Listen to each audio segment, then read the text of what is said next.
सुरक्षित थी। जलियांवाला और आमाडोला जैसी घटनाएं प्रदेश की पहचान बन गई थी। नान घोटाला, चिटफंड घोटाला, ओडीएफ घोटाला, पनामा पेपर, डीकेएस जैसे घोटालों से प्रदेश की छवि खराब हुई थी। भाजपा की मोदी सरकार वादा खिलाफी का पर्याय बन गई है। किसानों, युवाओं, गृहिणियों, किसी से किया वादा मोदी जी ने पूरा नहीं किया। भाजपा का चरित्र आदिवासी, अनुसूचित जाति, जनजाति, पिछड़ा वर्ग, गरीब विरोधी। कांग्रेस सरकार ने राज्य के हर वर्ग के लोगों को उनका अधिकार देने विधानसभा में सर्वसम्मति से आरक्षण संशोधन विधेयक पारित करवाकर राजभवन भेजा है।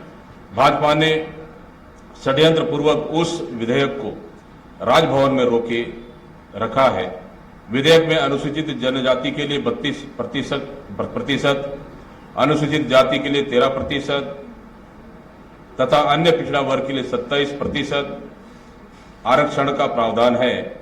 आर्थिक रूप से कमजोर सामान्य वर्ग के लोगों को भी 4% आरक्षण का प्रावधान किया गया है। इस तरह कुल 76% का आरक्षण सभी वर्गों की आबादी के अनुसार देने का निर्णय लिया गया है।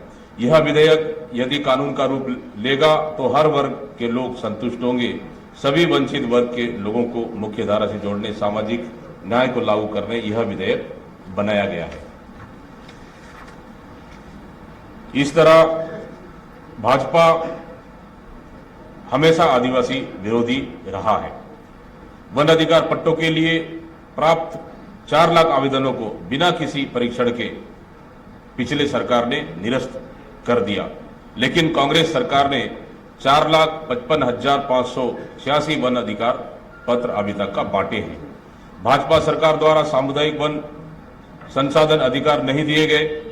कांग्रेस सरकार ने 50,000 से अधिक सामुदायिक वन संसाधन अभी तक दिए हैं। सैकड़ों निर्दोष आदिवासियों को जेल लंबी अवधि तक कैद रखा।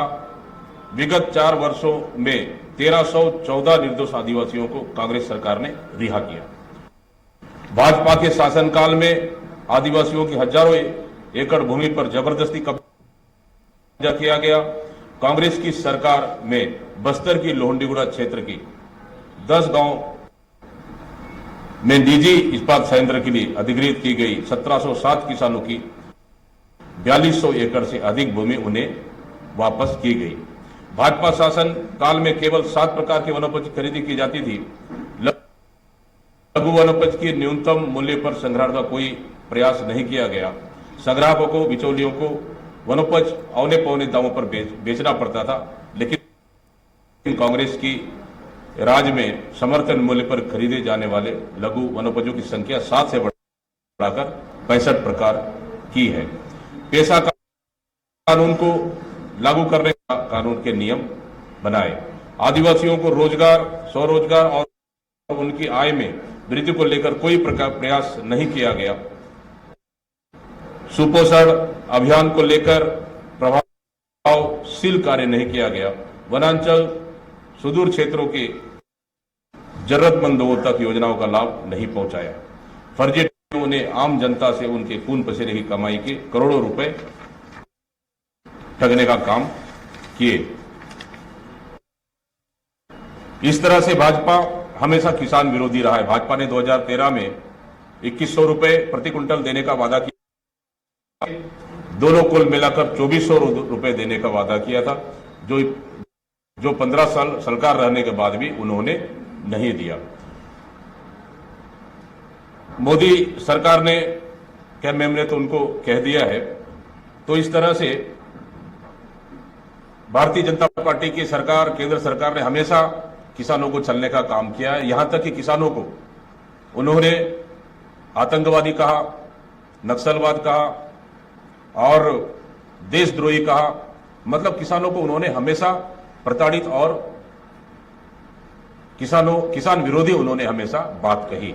आदरणीय साथियों, सबसे बड़ी बात यह है कि छत्तीसगढ़ केंद्र की सरकार ने पूरी देश की संपत्तियों को बेचने के अलावा छत्तीसगढ़ की खनिज संपदा को बेचने का लगातार काम कर रही है। हम लगातार जिस तरह से केंद्र के नेताओं का छत्तीसगढ़ दौरा हो रहा है, आना हो रहा है चुनाव सत्ता पाने के लिए, मैं उनसे पूछना चाहता हूं, क्या नंदराज पहाड़ जो ये दंतेवाड़ा जिले के बैलाडीला पहाड़ में एक लो अयस्क क्षेत्र है, उनको पिछले रमन सिंह की सरकार में अडानी को देने के लिए उन्होंने अडानी को लीज उन्होंने दिया। वहां के हजारों आदिवासियों ने लगभग 8 से 10 दिन आंदोलन किए।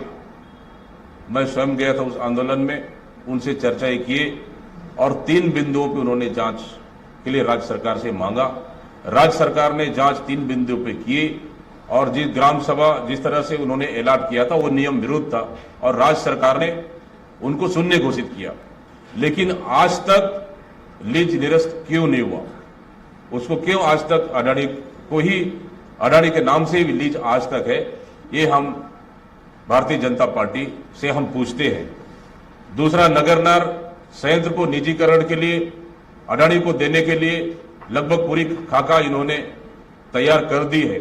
जो बस्तर के वहां के आदिवासी, वहां के युवाओं को, वहां के बस्तर के लोगों का सपना था, उसको बेचने का काम कर रही है। क्या केंद्र से आने वाले प्रधानमंत्री या अमित शाह जी क्या इस पे जवाब देंगे? इस तरह से छत्तीसगढ़ के कोयले खदानों को भी अडानी को उन्होंने बेच दिया है और बाकी एसईसीएल को भी उन्होंने बेचने का प्लान। फिलहाल इस बुलेटिन में इतना ही। आप देखते रहिए स्वराज एक्सप्रेस। नमस्कार।